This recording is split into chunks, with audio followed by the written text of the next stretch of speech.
Here's a gamer's news drop. All right, let me lay this down for you in a way we can all feel. Picture this. The President of the United States, Joe Biden, steps up and says, "I'm pardoning my son, Hunter." Now, I don't know about you, but when I heard that, I almost dropped my coffee. Pardoning your son. That's like when your mom catches you sneaking cookies before dinner, and instead of punishment, she gives you a glass of milk to go with it. But this ain't no cookies and milk situation, folks. This is federal crime level stuff. Now, if you don't know, Hunter Biden, the president's son, got himself into some hot water.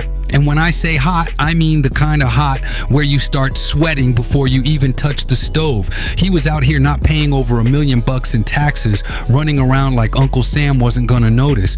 Oh, and don't forget about the little issue with falsifying a gun purchase form. Apparently, he wasn't entirely honest about some details on that form, which in most cases doesn't land folks in court. But here we are.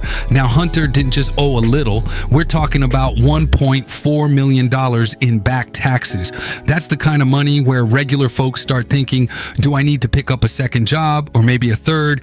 And while most people would be scrambling to fix their mess, Hunter was out here allegedly claiming personal expenses as business write-offs.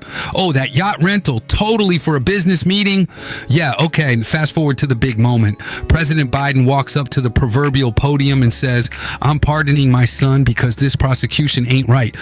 President Biden does this after we heard from him and his spokesperson multiple times that he would not do this. Now hold up, let's pause right there. He said it wasn't fair because people in Hunter's situation usually don't go to trial. And you know what? That might be true. Folks with addictions or late taxes usually get a slap on the wrist, not a trip to court. But here's the thing, that's for regular folks. Hunter ain't regular, he's got Biden stamped on his last name, which means every move he makes is a headline. Biden tried to justify it, saying his son was being treated unfairly and he couldn't just sit by and watch. Now, I'm all for families sticking together, but this is like being the referee and the coach in the same game. You can't blow the whistle and still call the plays. As you'd expect, people lost their minds, saying this is corrupt and it's an abuse of power. If I tried that, I'd be locked up. And honestly, they're not wrong to feel some type of way. A presidential pardon is no small thing. It's supposed to be used for justice, not just family reunions. And let's talk about what this means for everyone else. If you or I tried to pull something like Hunter did, the IRS would be knocking on our door so fast we wouldn't have time to grab our shoes. But Hunter gets a pardon? That's like playing Monopoly, landing on boardwalk with a hotel and the banker saying, "Nah, you don't gotta pay."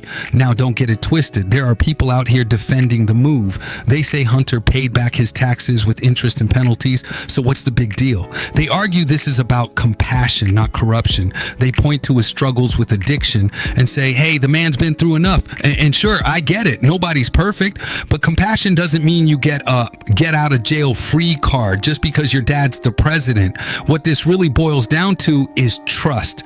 Trust in the government, trust in the justice system. And let's be real, that trust is on thin ice these days. When people see a president pardoning his own kid, they start wondering, is the system really for the people or just for the powerful?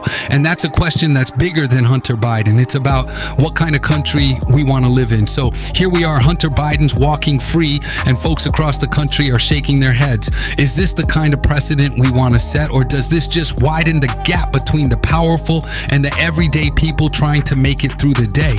What do you think? Is this compassion, corruption, or something in between? Let me know in the comments, because this conversation isn't over, not by a long shot. Peace.